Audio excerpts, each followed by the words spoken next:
Hi, welcome. We are very excited to see folks here today. We're here to talk about our new book, The Science and Application of Positive Psychology. My name is Jen Cheavens. This is my colleague, David Feldman. Hello. And we're going to walk through some introductions. We're both going to introduce ourselves for a few minutes, and then we will walk through some of the thoughts we have about the book and about putting the book together and how you might use the book most usefully.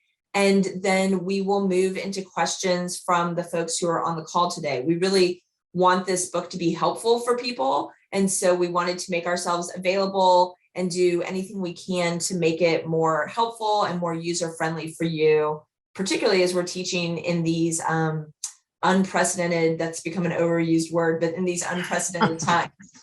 So as I said, my name is Jen Cheavens. I am a professor of psychology at The Ohio State University. I've been at Ohio State. This is my 14th year. And I came here from Duke University Medical Center, where I was for 6 years. And before that, I went to the University of Kansas for graduate school. I worked with Rick Snyder. That's how Dave and I met. He may also be going to tell you that about himself. I worked with Rick Snyder in the late 90s and early 2000s. And that's where I really started learning about hope and about positive psychology and got that kind of bug to think more about how we can optimize our psychological functioning.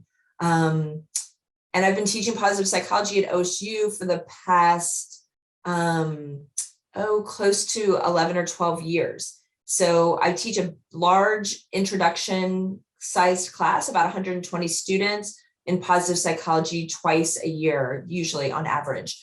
So that's where I'm coming from. Dave, you want to introduce yourself? Sure. I'm Dave Feldman, and I am a professor at Santa Clara University out in the San Francisco Bay Area, California, where I've been on faculty for, I think, about 16 years or so. And I teach, of course, many topics related to positive psychology and have the whole time that I've been here. As Jen said, we met as graduate students at the University of Kansas and have done lots of research in the field of positive psychology, particularly regarding hope, together and separately, as well as other topics. I was trying to think about how I want to introduce myself. And what kept coming up is I sort of see myself as wearing two hats, or my career is fitting into two buckets. One of them is as a researcher. I really conceptualize myself as a positive psych researcher. Lots of research on hope, lots of research on post-traumatic growth, on meaning in life, some on spirituality. It's really exciting to me to convey the best that science has to offer to people. And that really leads me to the second bucket that my career fits into, which is as a communicator. I also very much conceive of myself as a teacher. I love to work with students. I love to try to take real scientific psychology and communicate it to people, because there's so much non-scientific psychology out there that our students are exposed to. And I hope that comes across very much in the book, the scientific part of positive psych. I also have a podcast and a radio show. And again, there's this passion that I have for trying to communicate real science to the public and to students. And so that's really what inspired me, or brought me to work with Jen to write this textbook. It's good to meet you all. Yeah, awesome. We've just broken things down into a few topic areas, and we're going to go back and forth, and you probably cut into each other sometimes if we are leaving something important out. We've been working on this for a long time together. So the first thing that we wanted to address is what inspired us to write this book. I think even 5 years ago, when people asked me about writing a book, and Dave asked me about writing a book, I said, I don't want to write a book. That sounds really painstaking and difficult. I'm not sure that I want to do that. But as I said, I've been teaching positive psychology at OSU at the time for about 8 or 9 years when we started working on this. And I was really getting inspired by working with my students and trying to figure out, as Dave said, the best ways to communicate the science of positive psychology to them. So help them understand where the limits of what we know about positive psychology are, where those bounds are, and keep them enthusiastic and inspired by the field without having them kind of run away with magical thinking about the field. And so as I was thinking about that, I was really thinking, gosh, I wish that there was a way that I could kind of contribute that would help them learn these lessons so they stay as excited as I am about the field, and also at the same time stay a little skeptical about the field. So I thought about, working on this book, and Dave and I talked a lot about it and thought about like what kind of contribution could we make. And we thought that we might be able to do something that would shine a light on those and on that dialectic and help kind of find the synthesis there between those two poles. The other thing is that I was really getting inspired by my students. So we were coming up with activities that they could try, assignments we were doing in the class, topics that we were covering that weren't necessarily covered in some of the books that I was using when I was teaching this class. And so we thought this would be a nice way to help structure a class and structure some of the conversation around the breadth of positive psychology, around kind of some of the different constructs that we might cover that weren't covered in the way that I was looking for them to be covered and what we're doing.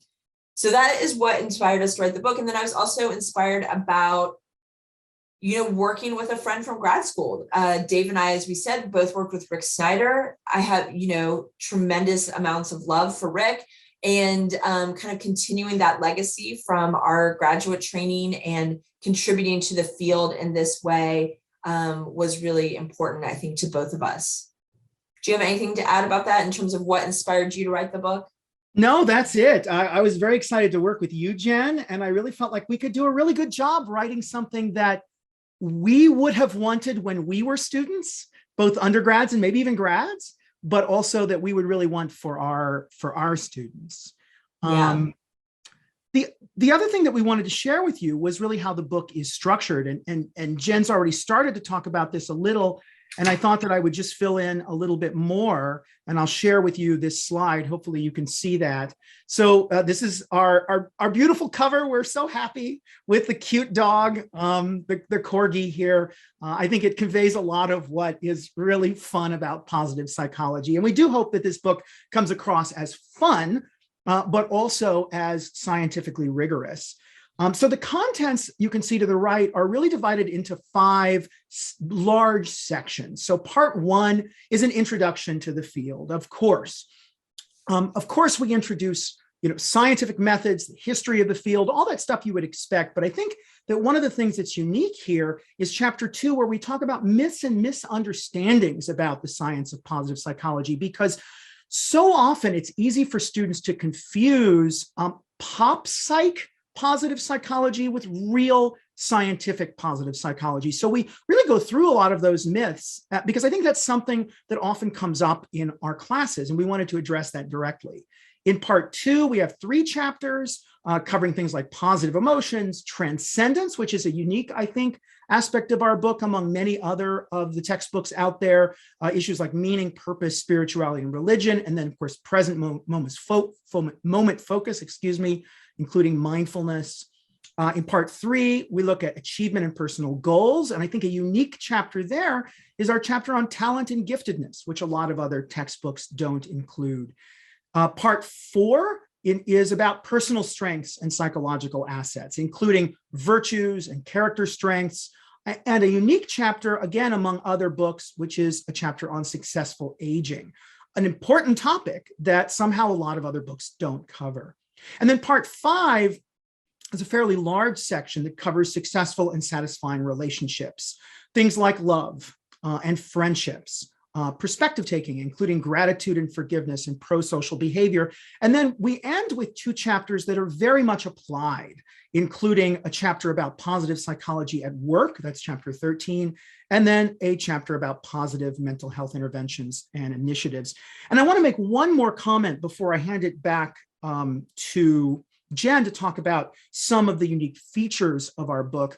Another structural aspect of the book is what we wove throughout the book. So there are really 2 big things that we wove throughout the book. And one of them is attention to diversity, inclusiveness, and culture.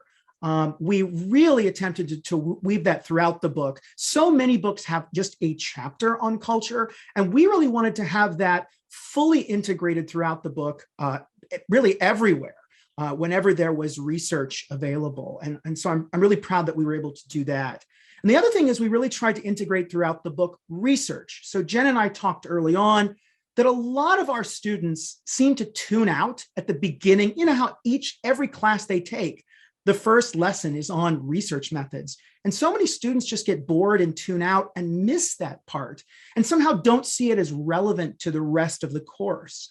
And so we really wanted to teach research methods in context. So we teach concepts like generalizing data and like replicability and control groups in context in each chapter, in the context of the research that's happening in those chapters. If you are someone, however, who does teach a lesson about research methods up front, we also have that in part 1 of the book as well. But we really hope that that sort of 1-2 punch of teaching research methods is well received and helps students to see the relevance of science to the other things they're learning in the course. So I'll hand it over to you, Jen, to talk about other features. Perfect. So one of the things we wanted to talk about today is the key features. And when we think about a textbook, one of the things I always think about is how am I going to incorporate this into my teaching? So are the students going to just read the textbook and I'm going to do lectures that are completely separate from the textbook? Or are there ways that, I can use the textbook to help me in my teaching? So there's a few key features that we think will help to incorporate this book into your kind of, day-to-day teaching in your classroom. And one of the things is, as you can see here from chapter 12, our pro-social behavior chapter, is that each of our chapters starts with a vignette with either a paragon or a prodigy in the area of positive psychology that we're discussing in that chapter. So here in pro-social behavior, we have Tyler Stallings, who is really kind of kindness and pro-social behavior and doing things for other people personified. And the reason we thought it was really important to have engaging vignettes to start these chapters is that a lot of the students that I've worked with over the years, they want to be more of whatever it is that we're talking about in that class. So they want to be more kind, or they want to be more mindful, or they want to be have more positive emotions, whatever that is. And it's hard sometimes to picture what that looks like in human form when you're reading research and walking through that. So what we've tried to do with each of these chapters is start with an example of people who are living embodiments of whatever it is we're covering. So whether that's successful aging or, virtues and values, we try to really we did choose a person for each thing and walk through their story and link that back to what those constructs look like in a living, breathing human person. I don't know about Dave, but for me personally, this was one of my favorite parts of writing the book because it's so inspiring to read these people's stories, and we got to talk to some of them. And it's just really, I think, something we've tried to do to make the book come to life a little bit at the very beginning of each chapter. The second feature that we want to talk about, Dave touched on when he talked about how research and methodology and design and statistics are woven throughout the book. As Dave mentioned, I think one of the things that we both thought was often when you're teaching that second week or second class sometimes is your research method, your research design class, and students can tell you about a dartboard and what, if all the darts are in the same place, that's reliable. If they're all in the place you want them to be, that's valid. They can tell you correlation doesn't equal causation, but they have a hard time putting some of those constructs and concepts into practice because they haven't been doing their own research. They haven't been kind of working through things that way. So in each chapter, we have these boxes. You see this blue box here, and we call them, are you sure about that? So another way for students to think critically and maintain a little bit of skepticism when they are reading about these studies. So one of the things we do in these, are you sure about that boxes, is we offer alternative explanations for things. So maybe someone found this thing, a particular finding, but we look at, are there other ways that could be explained? So you can see in this box, we're talking about maturation effects and cohort effects, and the importance of, randomizing and making sure that we're taking into account various other explanations for things.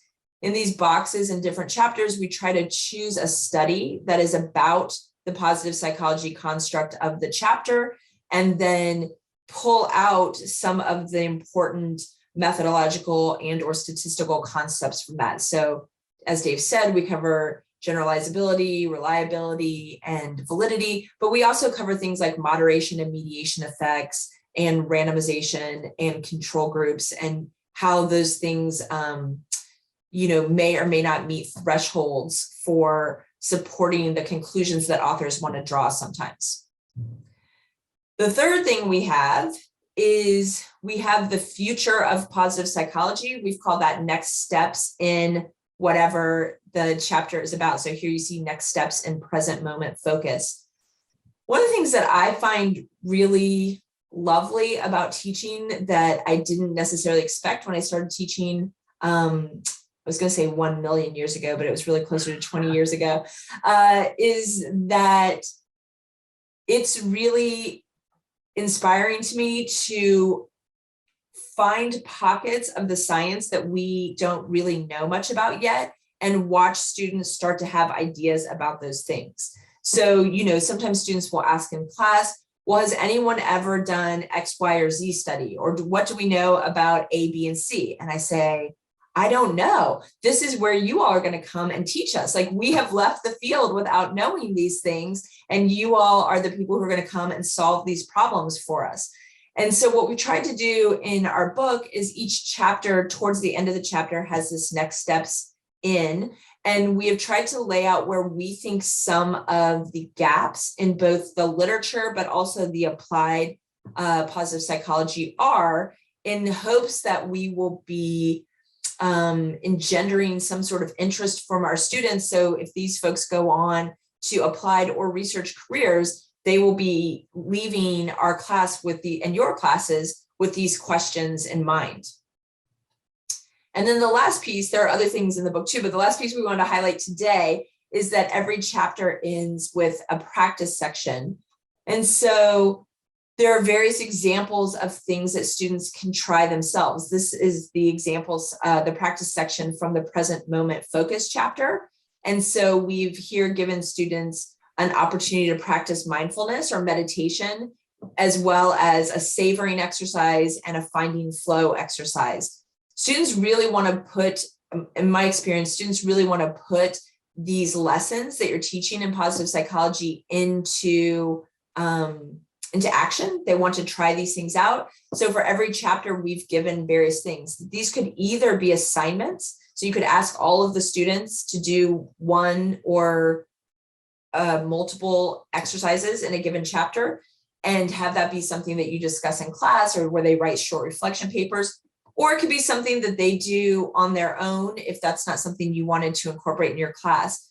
There's also, and Dave's going to talk about this a little bit more, but each section also has a further resources suggestions for students, which we have accumulated over the years. At the end of every chapter that I teach, students will come up to me and say, what can I read, or what can I watch, or how can I learn more about this without necessarily reading a journal article? And so we have tried to come up with some ways that students can further their both their own experiential practice, as well as their continued learning in each of these construct areas.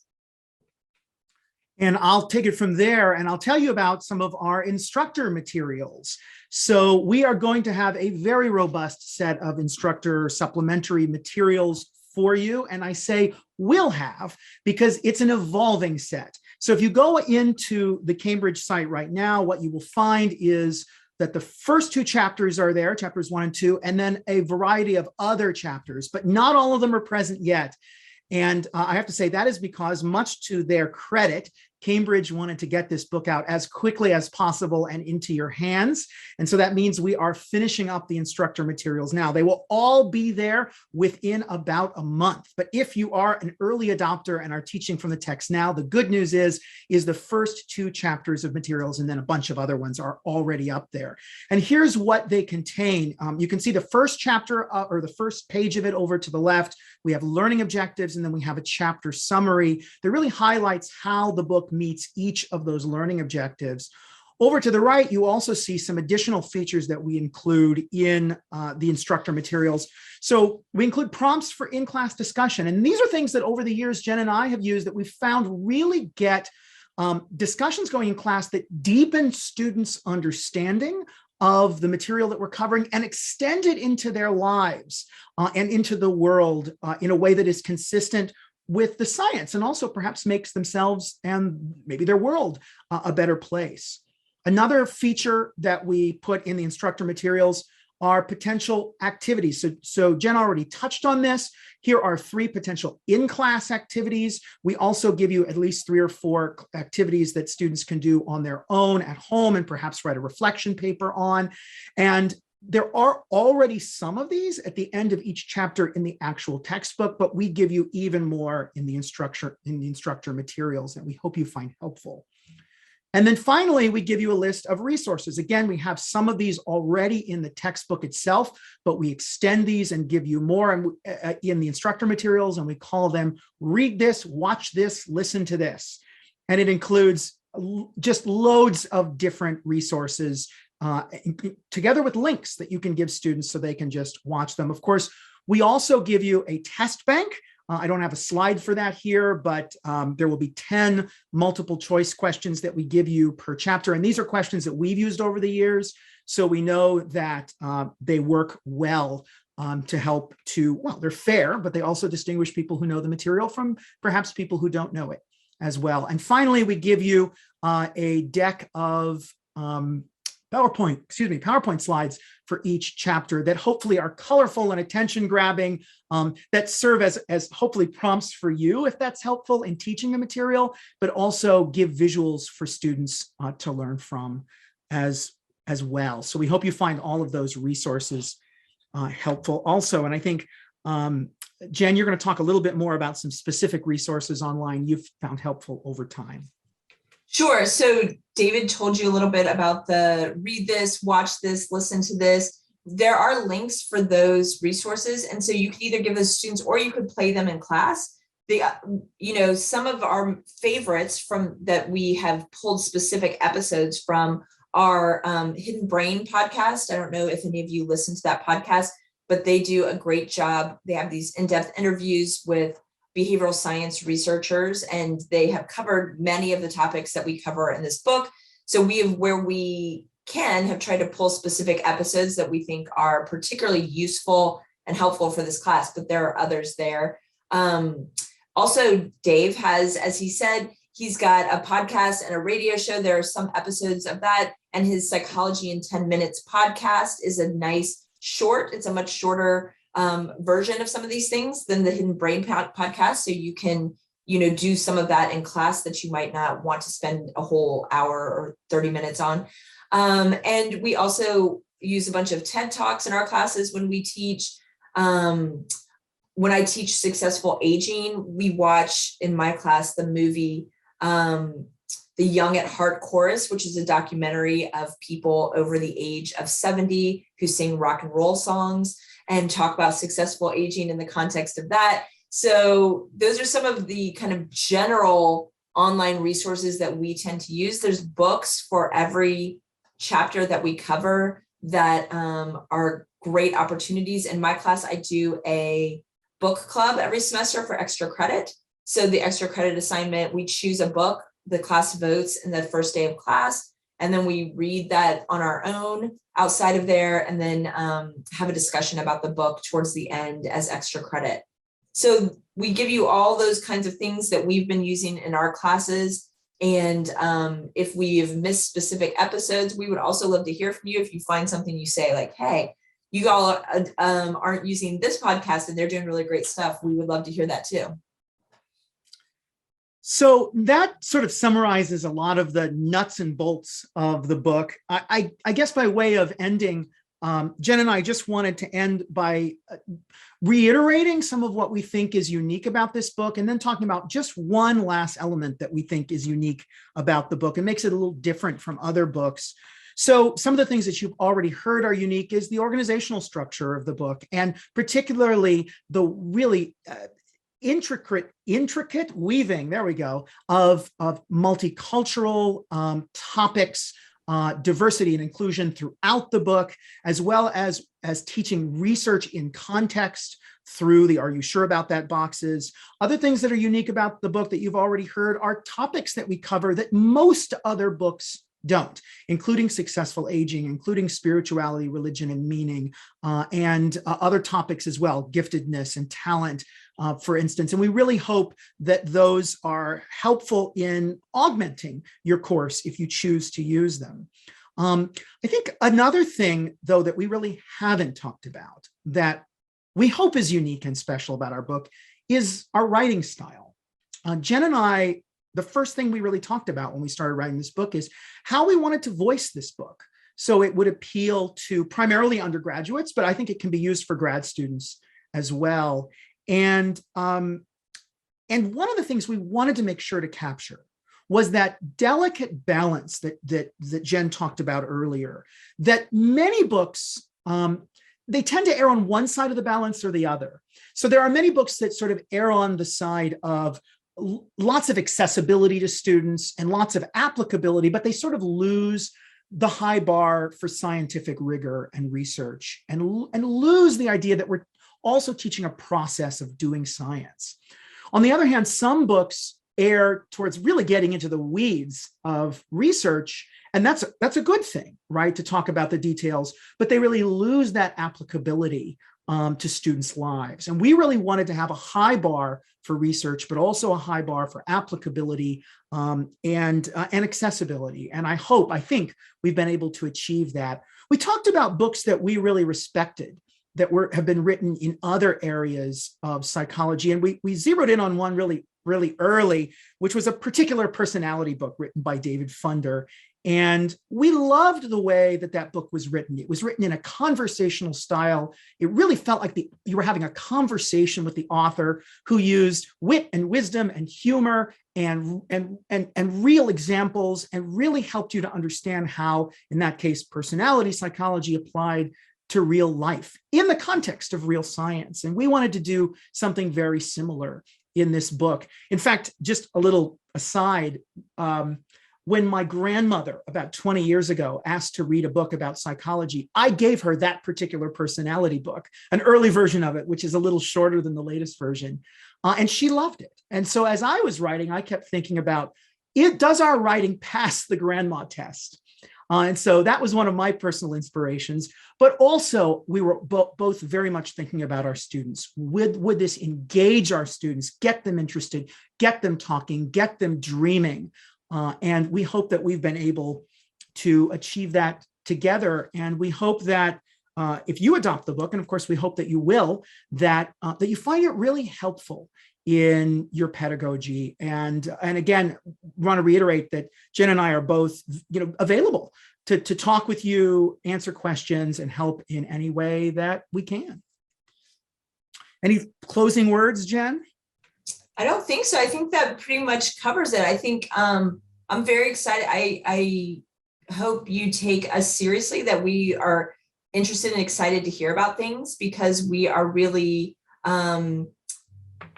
interested to see how this is helpful to folks and how folks are using it. So we're looking forward to that.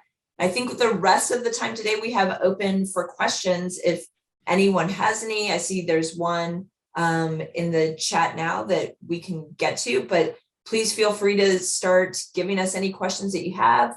It looks like the first question is, are there courses beside positive psychology or psychology of happiness that could use this textbook?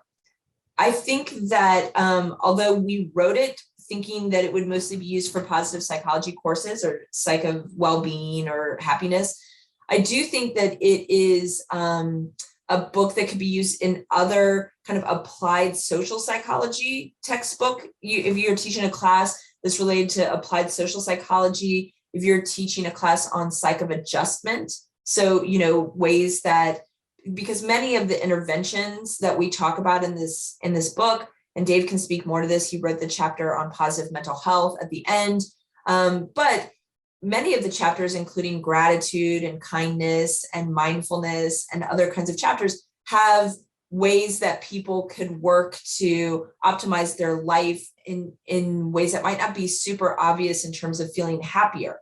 Many of them are related to kind of overall functioning, eudaimonic kinds of functioning, where you've got meaning, we've got the religiosity and spirituality sections. So I think an applied social psychology or psych of adjustment class could also use this book. I don't know what you think, Dave. I think, a psych of spirituality and religion course could also potentially use this book. At least large segments of it would be super applicable. Also, among other things, I teach master's students, and I'm thinking about some of my sort of applied master's level therapy courses, or even an undergrad course in psychotherapy related topics could use this, particularly because it talks a lot about strengths-based sorts of interventions throughout.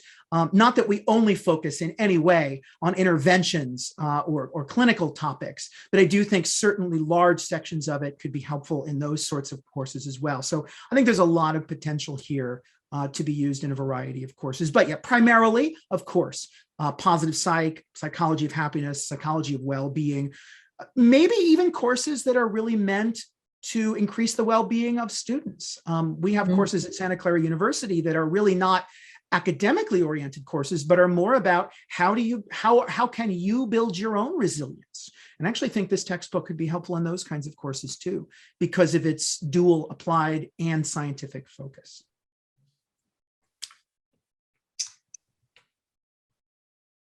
I think we have a second question here, and Yeah. I'll read it, which is, would you recommend any general professionals in the psychology field to use this book? What do you think, Jen? Well, I think that if there's any more details on this question, type it in first, we'll look at it. But I think there's lots of general professionals in the field who might find this interesting. I would find this interesting, I think, if I hadn't written it, and so I think if people are doing psych coaching kinds of things, or if they are interventionists of some way, they don't have to be psychologists. There's lots of, I think, interventionists who might find some of this useful. I think lots of people in the field, and Cambridge was really great in working with us about having a price point that didn't make this a book that was inaccessible to people who are working in the field, who don't have kind of textbook budgets set aside. So there are Kindle versions and paperback versions that, folks could get. So I think like people in the field could definitely use this in various ways. I think particularly coaches, executive coaches, positive psychology coaches, it would be a nice book to kind of give them an overview of some of the literature and also introduce some exercises that they might try out. And I give it to my grandma.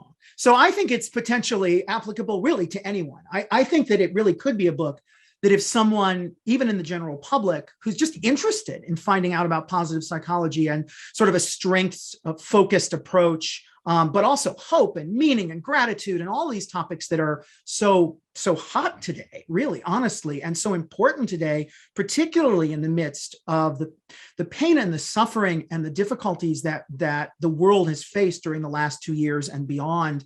I think that it could potentially be applicable to, accessible to, and interesting to almost anyone who wanted to learn about the sorts of topics that we're talking about here.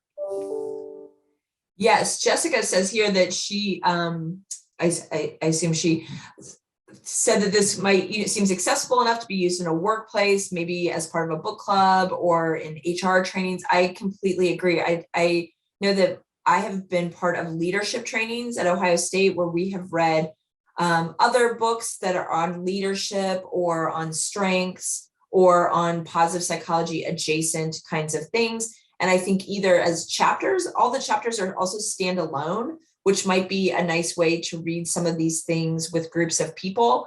or the book as a whole, I think could be used in lots of ways. And we are very excited that you're excited to read it. That makes us really happy. I appreciate that. One of the hats I wear at Santa Clara University is I run a sort of leadership and personal formation experience for faculty.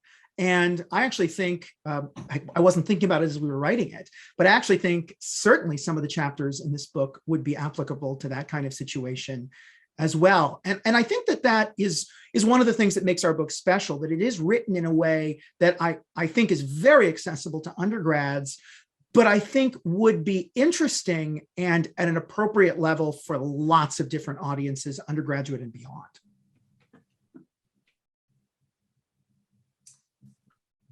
Dave, you want to take that one? Yeah. So one of the questions is, can you discuss some of the most important science-based research in the book?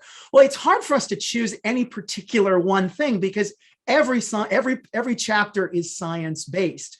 I mean, I'll give you an example really from chapter 2, where we talk about myths and misunderstandings of positive psychology. So we have a whole section about how do you tell the difference between sort of non-scientific pop psych positive psychology and scientific positive psychology. And we talk about things like, do the authors properly distinguish between causation and correlation, right? We talk about, is there appropriate generalizability of findings, right? So we actually, and in each of those cases, we cite examples of popular press books that don't appropriately generalize or don't appropriately use the science properly. And then, of course, throughout the book, we describe particular scientific studies, including some of our own. So for instance, Jen and I have both been involved in doing a number of studies and developing a positive psych intervention approach called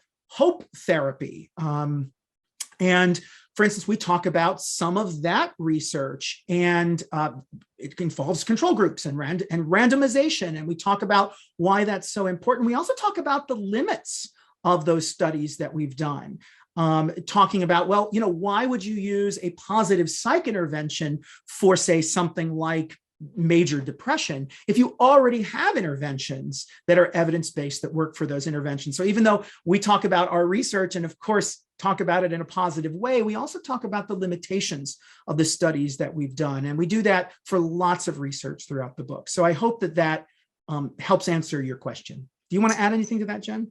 Yeah, I'll add just a few things. One of the things that we really tried to do was look at the current research literature and balance some of the standard studies, some of the things that we feel like we know in positive psychology that we've known for, decades even, now with things that are happening currently. So you will see, if you read the book, each chapter has walks through various studies. And as Dave said, they're in every chapter. So it would be hard to play favorites at this point in terms of naming specific studies, but we go through each chapter has at least a couple of studies where we walk through the design, what folks did, what they found. We tried to include things like how big the samples were, what the effect sizes were, so that students can make their judgments about how confident we should be in those findings and where something is exciting and interesting, but maybe needs some more work done versus has been replicated several times in big samples with nice effect sizes, and we can feel a little more sure of that. The other thing is that we tried to include research that covered lots of different modalities. So we have imaging research that we cover, biological research that we cover, psychological research at the community level, and how different cultures and communities might be different from each other in various ways. So we really tried to take a broad lens in the discussion of research and findings that exist to let students know that not all psychological research looks exactly the same, and that we can feel most confident in findings when divergent modalities or divergent ways of knowing are coming together in the same answer. So we really try to do that where we can. And one of the things I'm sort of proud of in the book is, and it's one of the challenges we found out of writing a textbook, is like we cite hundreds, maybe thousands of studies in this book. And I think we do the broad flyover of a lot of that knowledge, and then we really dip down and get hopefully in a very helpful way into the details of some studies to really show students how it's done. Yeah. We have another question. Did you want to read it, Jen? I saw you start to go. No, go ahead. How does this book differ from other positive psychology textbooks? Well, we talked about that a little bit. I'll give you my take on the things that I think I'm happiest with in the ways that it differs. So Jen and I definitely read pretty much every other positive psych textbook out there before we wrote this to try to figure out, of course, what we liked from those textbooks and wanted to keep in ours, but also what we wanted to add that would really be unique. And I think, like I said, some of the topics are new. Some of the topics we didn't see in hardly any other books, and those include positive aging. I think we have a more robust discussion of positive psychology as it applies to therapy, to intervention, to mental health than some other books. Certainly spirituality and religion is a topic that many other books don't cover. And then talented giftedness is a big one. I also think we frame the book from the get-go with this kind of framing of there's a lot of positive psychology out there that's not scientific. So how do we help you, the student, to tell the difference? And that's carried throughout the book as we really help to people to understand how exciting science can be in the context of positive psychology. And then I'm just really proud of our writing style. I read it and occasionally I laugh. And maybe more than occasionally, because we put our personalities into it. I don't know if our personalities are coming across in this webinar, but Jen and I, when we get together, do a lot of laughing, and we try to bring that levity and fun across to students. We make jokes, we poke fun at ourselves, and we hope that is also a unique aspect among textbooks, period, that tend to be kind of very serious. What do you think, Jen? I agree with all of those things. I also think it's important for us to say that many of the authors of the positive psychology textbooks are our friends and our mentors. And so, we really appreciate those books as well. I think one of the things that we were able to do is update some of the things. And I know there's some newer editions of some of the other books that are coming out now, but there's some of the editions had been a little bit older, and so we are able to update the literature in that way. I think we probably do less discussion of how certain constructs are assessed in this book than maybe some of the other textbooks do. And then the space we got back from spending less time on how you assess these things and, kind of including the exact measures of those things, we spent on kind of integrating practice and research in a way that we think is a little bit different than what's out there at the current moment. And also talking a lot about culture and how these different constructs generalize across culture, but also how they look unique in different cultures, in different groups with different intersecting identities within the US and also within the world abroad. And so I'm also really proud of that and think that although maybe not totally unique among textbooks out there, I think we've done it in a really contemporary, updated way that I hope that students and faculty appreciate. And our vignettes. We do have very cool people. There's that too. Yeah. So much. Any other questions that we can answer for you? We really are all ears and really want to make this webinar, but also any other contact that we have with you helpful as you're considering this textbook.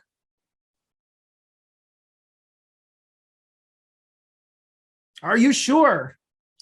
I was going to say, well, we practiced for waiting for questions after teaching the song. So you can email us at highereducation@cambridge.org if you have other questions or requests. We will bring this to an end if there aren't any other pressing questions from folks. We really appreciate your time today. It is late on a Friday afternoon, and so at least on the East Coast it is. So we really appreciate that. We hope you love the book. We've loved putting it together and are really looking forward to hearing from all of you going forward. So good luck in teaching your classes, and thank you for your time today. We appreciate it. Thanks, everybody.